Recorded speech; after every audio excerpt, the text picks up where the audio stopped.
Hello and welcome to OurTime. He was considered one of the fastest bowlers in the world, except that he bowled wide, whatever that means. But he's here to explain it to me right now. Henry Olonga, welcome. Thanks for having me back, Malcolm. Yeah, it's well having you back and starting a program with that. Yes. What does it actually mean, Henry? I'm not a cricket fan. It means that when I bowled, You were fast. I was fast, but the ball could go anywhere.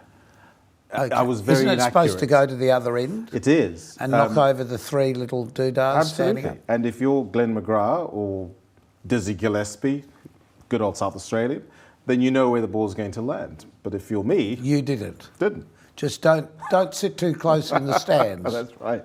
I did have success though, because if I didn't know where the ball was going to land, how would the batsman know, right? But you'd missed the three things. Yeah, What are they called? The stumps. stumps, of But I'd course. I'd use Stumped by the stumps. the element of surprise. I'd bowl rubbish, Malcolm, and then out of nowhere, I'd bowl straight and get them out. Oh, so it was a vicious plan. You see, very cunning. It was all up here. Henry, it's lovely to have you back again. I wanted to talk to you because I know you're going to do a show shortly. Last year you did a show called In the Covers, and this year you're doing In the Covers too. Highly original. Is that like your bowling? Well, Highly original. I thought it was quite a witty name, if you don't mind me saying so Yes. myself. It's a double entendre, isn't it? It is. In the covers, as in So- the cricket covers, or in. Oh, so it's a cricket term as well. Yes, of course it is, Malcolm. Yes, Yes. of course, I understood that completely right from the beginning. So, I think you were thinking of other covers. I wasn't talking about those covers. I did. The sheets or whatever you're thinking. Well, I was thinking the songs would be about love. Of course. So I was so lucky to get the opportunity to sing at the Star Theatres last year in my first show ever, my first solo show. So Was it? Yeah, it was. It was. Well, just we better jump back for people who don't really know your whole background. And I know that you've done a lot of speaking about your story, sending positive vibes to people who aren't positive, which is how I met you in the first place. Because you were talking then, or you were sort of helping out prisoners at the time. I was. So I was involved with a charity called Second Chances. Yeah. And in fact, the way I got on the show was the lady who was supposed to come couldn't come. And She's she called sent Helen you. Glanville. I think Yes, she's been on the Helen. show before. Yeah. And she put me forward. So thanks for the op. But I got involved with them, I think, when I first came to Australia. I thought it was a great cause. So Yeah. we would go into prisons and we'd chat to the prisoners, do a few services and Christmas meals for them and get them to hang out with their kids and give their kids presents, Right, that sort of right. thing. That's the main thrust of what the Oh, charity yes, does. it is, yes. And to so give something I got involved as an ambassador around about 2016, 2017, I think. Yeah. And it was through that connection that I started getting asked to sing a bit more at various charity gigs. And one of them was with the police band. And so that opened a door, which ended up with me going on The Voice. Right. It's a very long story, but put it this way, I started singing more and opportunities came about, and eventually I think the apex of my singing wasn't The Voice, actually. It was actually performing with the Adelaide Symphony Orchestra. There you go. Down at the Warraparinga wetlands. So that was fantastic. Because the internet is cruel because you missed some lyrics on The Voice. I did. But, I mean, that's, if people knew the reason for that, what was happening in your life at the time, being in such a high profile program, and was it your... So it was my father-in-law. He died on, I think, the Monday, and we were filming over the weekend. And I was in two minds as to whether to stay or to go. And in the end, I went on The talked you into- Voice. yeah. I was obviously torn, if you will, between being with my wife and supporting her and her family, Of course. and being on the show. And then I also got a cold, which was terrible timing. Everything just came The together. nervous exhaustion of doing something like that, all those things come together. And it's a competition, you know. Yeah. And if you fluff your lines once, you're gone. I wasn't gone, actually. Kelly Rowland, who was my coach, actually saved me and then kicked me off the next show. But it was a great experience, all in all. It's not the kind of show I would have gone for. I, funnily enough, have a very skeptical eye on those types of things. But Phenomenal profile, Right. being on TV, millions of people watching. So I'm not complaining too hard, but yeah, it was a tough time. I didn't realise though that you hadn't been singing your whole life. Actually, I kind of have. So did you sing while you were throwing the ball? Is that what threw it? It's a bit of a sore spot when you say throwing the ball, Malcolm. Oh, sorry. Because I did literally, Pitching? I did literally throw the ball. Thrusting? Yeah. That's I'll the try wrong and way. find some other verbs. So the reason I came to Australia and the reason I'm here was I made you my... fell in love. Well, I Be did. honest. But Oh no, why you came here first? prior to that... And you came to Adelaide first. I did. 95, I made my debut in a test match against Pakistan. But I had a bit of a bent elbow. And that was problematic, so I got called for throwing. It was the first time it had happened in 30... So I said I see what you mean now. Yes. Yes. So I had to come and fix this. So I went to India initially, and I spent some time in Madras with a great man called Joel Garner and another man people haven't heard of called Dennis Lilly. And then I worked with... That was 95. 96, I came here to Adelaide. The academy was run by Rod Marsh. And Dennis Lilly was also working. Just other unknown cricket players. Yes. Even I know who they are. So that was the reason I came here, and that's how I got my action fixed, and that's my link to Australia because I met my wife, my now wife, then. And You had a wife then, before? I didn't know, I didn't, but yeah, that's the link. And then obviously my cricket career dominated my life from 95 through to about 2003. But coming back to the music, I've sung all my life. Well, I started when I was about 14. For your own pleasure or just within groups? Or I was invited to sing a solo in a concert called Music of Many Moods in a little town called Bulawayo. There was This is back in Zimbabwe? Back in Zimbabwe. There was a bustling art scene, and I was invited to do Memory from Cats. Okay. And I did it to rapturous applause because I was only young and I was black, so it was kind of unusual. You were the black cat. So a lot of people kept encouraging me in it. And in fact, at the end of my schooling, I'd taken part in all the plays. I'd been given, I think, 5 principal roles by the time I left. I was Frederick in the Pirates of Penzance, for example. Okay. I was in the Gondoliers. I was Marco. So musicals and music itself were a big part of my life. I sang in the choir. I became a soloist. And actually, prior to going to cricket professionally, I was offered a scholarship at the London Academy of Music and Dramatic Art. I obviously went into cricket, so I didn't take up the scholarship, but there were obviously signs that music was something that would play a big part in my life. What would have happened if you had? I've no idea. I probably would have gone, studied. And that's an interesting thing, isn't it? Because if you'd done that, you wouldn't have come here, you probably wouldn't have met your wife. Your whole life would have been a completely different story. And my life's even more interesting than that because I almost died 3 times. So we don't have time to cover that, but there are lots of segues that would have determined my life going in many different directions. Well, you've written a book. I have.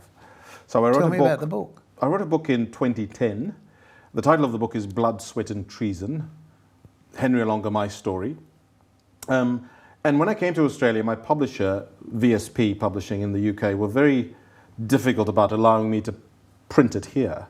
And as you can imagine, shipping from the UK to here paying pounds is expensive. So I thought, you know what I'm going to do? I'm going to do an audiobook. So it took me about 3 years to sit in my little home studio with a microphone and just tell the story. And so... did you read the book? I did. Did you embellish as you went? It's narrated by me, and of course I've embellished it, Malcolm, of course. Did you sing anything? I didn't, but I pointed to some things I've sung. So I pointed to YouTube, for example. But it covers my life, my journey from when I was born all the way through school, obviously my cricket career, and ultimately my exile. For those who don't know, I stood hang on. Before you tell us that, we've got to take a short break and we'll find out about the exile after this.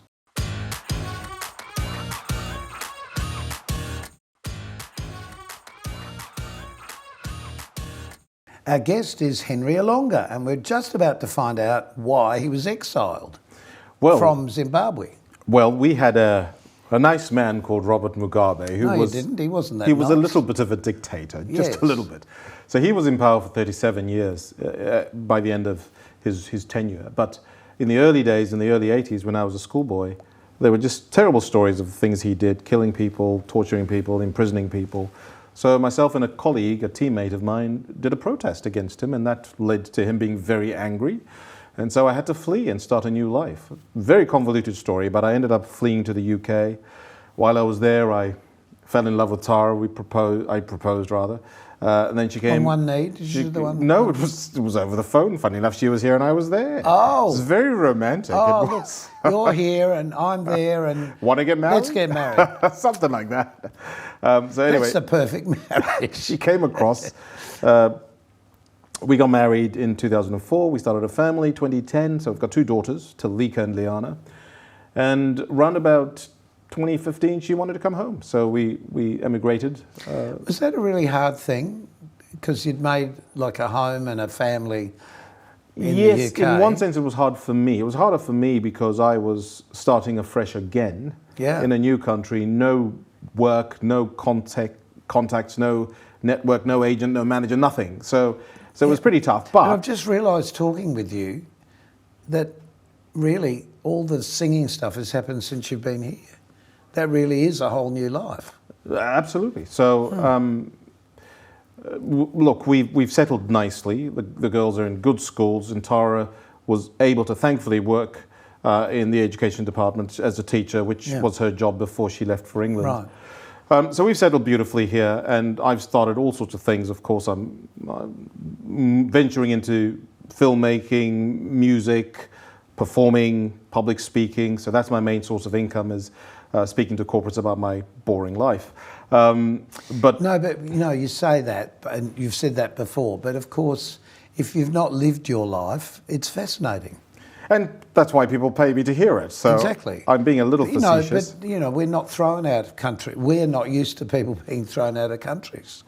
And what's happened since then with people like Trump and what's happening currently, with Russia and the Ukraine, you start to realise how frightening that can be in a free country like we live, where we're not challenged with these things. That's right. So Robert Mugabe was, I think I was about 25, 26 at the time, and he was someone I felt very strongly about challenging, and there was a material cost to me.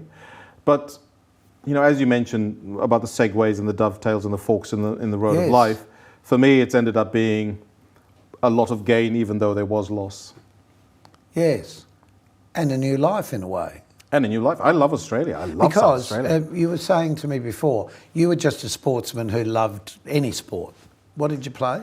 So I started off in athletics. I was actually more talented, I think, in athletics than I was in cricket. And in fact, in high school, I had a coach who wanted me to go to the Olympics. And so my main things were the sprints, and I was good at 100 metres and 200 metres, but I also did long jump. I also threw the javelin. And as we were talking earlier, I mentioned to you, didn't I? Well, I was leading to that. that I've got back into athletics. Yes. So I hadn't done it for 30 years. Yes, but hang on, what athletics? So I've gone back into the throws because I'm just too... See, I was right when I said throwing. Yes, you were. So I'm too out of shape to do the sprints. Should have said chucking. Yes. So I've been to shot put and I'm into javelin. Now, word on the street is I'm actually the current over 35s state champion. Yes. For this year. Yes, I don't want to pull your punchline because... I got the gold medal at the state championships because I was the only one who entered. So, and we've got a Masters tournament coming up soon as well, so I'll take part in that. And I think I'm doing it for a number of reasons. One, I want to kind of stay fit and challenge myself, but also try and inspire my kids who are just stuck to screens all the time. So, yes, if you've lived the life of living your life, you realise how sort of damaging that can be, that you're living out of something this big in front of you. Yeah, so we encourage them to try and find other talents and spend their time exercising. Not My youngest, taking up ladies' cricket? there's a lot more money in cricket actually than in the things they're doing, but they won't listen to me. Yeah, that's something we're talking about before, because cricket's always been considered a high earner, but when you started, there wasn't much. No, not for me. But I also played way before T20 and the big money came. So different era now, different era. So if you did have your life to live over again, do you think that singing would have become more important to you? I loved my singing, and as I said, I sung throughout my career. But I do think it would have been my main career, but there's no guarantee that I would have succeeded either. No, well, that's true, but then, you know, a lot's got to do with the personality, and you've got the personality. You know, the voice, the personality, the looks, I suppose. You used to have the looks, I think. The hair, what about the hair? Oh, the hair. This has been my hairstyle since I was 19. I probably ought to change it, but then I'd be boring. No. See, I've had the same hairstyle as well, and I get sent up for the mullet and the look. But you know, if you find something But you you're wear it comfortable well. with, You wear it well. well, Malcolm. you wear that well. You're very kind. But do you take it off at night like I could? No. This is my real hair, unfortunately. It's a lot of maintenance, though. I have to repair it every few weeks. Do you really? Yeah, but the music is something that I've no regrets about. I don't sit in my study thinking, gosh, I wish I didn't go into cricket. I would have been so much further in my music. I think my voice has matured at just the right time. There's actually, fortunately, because of programs like The Voice, people are not necessarily looking all the time for 16-year-old singers anymore. People are looking for mature people who can genuinely interpret a proper song, you know, that's just not a lot of noise. And that's something you're actually very good at. And it's something I'm still massaging and working on. I'm expanding my genres, my repertoire. So You like the ballads, the big ballads, though. I do love big ballads, but I did a Fringe show a few years ago with a guy called Will Metzer who's into jazz, and that's something I've added to my quiver of arrows, if you will. So I'm always experimenting, trying to keep growing and improving and pushing myself. So this next in the Covers 2 show, what will that feature? There'll be more songs. So last year I sung, it was actually a variety show. It didn't just have the big ballads and like This Is the Moment, and I also sing arias like Nessun Dorma. But this year I'm going to have to change it up, of course, because I may have repeat. Right. Well, just a song like Nessun Dorma, it's amazing how, as an audience or people listening to that song, how it absolutely lifts you up, and with the singer, you go up with the singer, so to speak. So that was my final song last year. I might have to do that again this year, but it's a brand new show. Brand new show. So, would you do a song for us now? It would be awkward if I said no, Malcolm. So of course Wouldn't I it? would. Because I'd just keep talking to you, and I'm sure everyone's sick of me talking to you. So, what are you going to sing? I'm going to sing a song by Bruce Hornsby and the Range called "The Way It Is." Okay, only it'll be by you. It'll be by me. Henry Olonga. So we'll be back with Henry and that song in just a tick.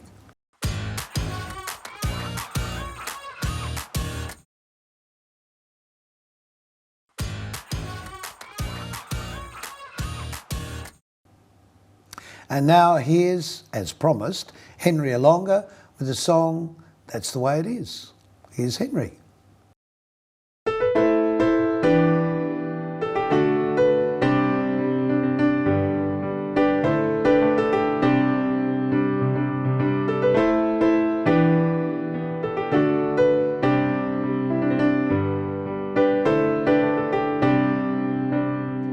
Standing in line, marking time, waiting for the welfare dime, 'cause they can't buy a job. A man in the silk suit hurries by as he catches the poor old lady's eyes, and just for fun he says, get a job. That's just the way it is. Some things will never change. That's just the way it is. Oh, yeah. But don't you believe that?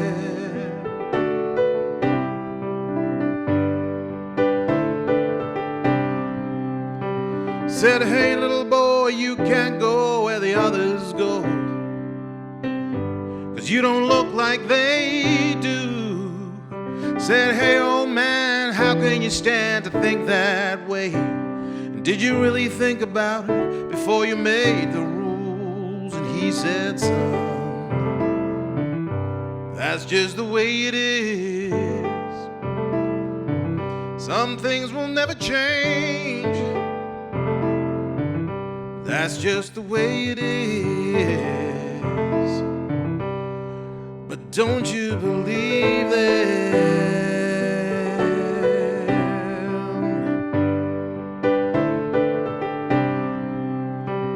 Well, they passed a law in 64 to give those who ain't got a little more, 'cause it only goes so far. 'Cause the law don't change another's mind when all it sees at the hiring time is the line on the color bar. No, no, but that's just the way it is. Some things will never change. That's just the way it is. That's just the way it is. It is, it is, it is.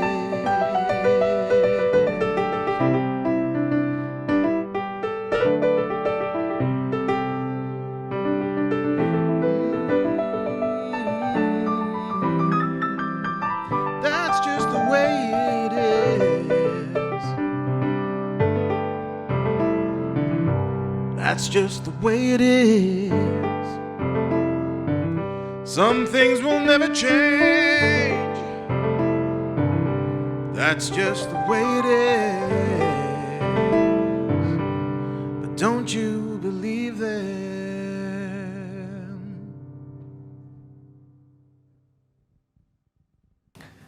That was great, Henry. Thank you. Thunderous clapping from above. Are you singing that song in the show you're doing? I sang it last year, so I may or may not. It's a beautiful song. It's fraught with political meaning, civil rights movement in America, and it's quite topical at the moment. But I may drop it this year because I'm going for a brand new show. Right. Actually, it's interesting you say that, though, the civil rights movement. Back in Zimbabwe, do you follow what's happening there? I do. Zimbabwe's just had an election, and the usual party that wins, which is a party called ZANU-PF, has won again. Right. For the crumbs, I don't know. I've lost count. But it's the 43rd year of independence, and right. they've won every single one. So. Right. Well, yes. Let's hope that we never fall into that in this country. So the show is. It's called In the Covers 2. So really looking forward to it. Last year's show, which was held at the Star Theatres in Theatre 2, which is the smaller, more intimate venue, was great. It was almost a sellout. A lot of my friends came, of course. I forced them to come. But we also had some people who I've never met, or they'd obviously heard it through the advertising. And it was a lovely show in which I was exploring a few different genres, different styles of music. And I think I want to push the boundaries a little more this year. I might even do a few Guy Sebastian songs, for example. Okay. And I think I had too many slow ballads last year, so I'll introduce maybe one or two up-tempo songs. Will you be dancing? I know I'm a black man, I should really. You're born with rhythm. But I think I'll leave the dancing to others. What I will do, though, is this year's will be much more interactive. So I'll make a lot more in the way of videos playing behind me. And okay. Some of those videos may well end up on YouTube as the main release of certain songs. So I'm looking to an album called In the Covers. Okay, doing original songs as well? Not this show. This is In the Covers. It's just cover songs. But in the future, I certainly will be releasing some original songs. Well, good luck with it all. I mean, it's been lovely getting to know you over this last year. I've seen you twice. But I hope you've enjoyed chatting with Henry and just finding out a little bit more about his background, because everybody has a story and they're all so different as yours is. Now, can I just interrupt ever so briefly and say people need to go to startheatres.com.au to get tickets? Oh, to get the tickets, of course. Yeah. Okay. That wasn't an ad at all. So until next time on Our Time, and me sitting on this side of the room, keep yourselves nice till next time we meet. Thanks, Henry. Bye.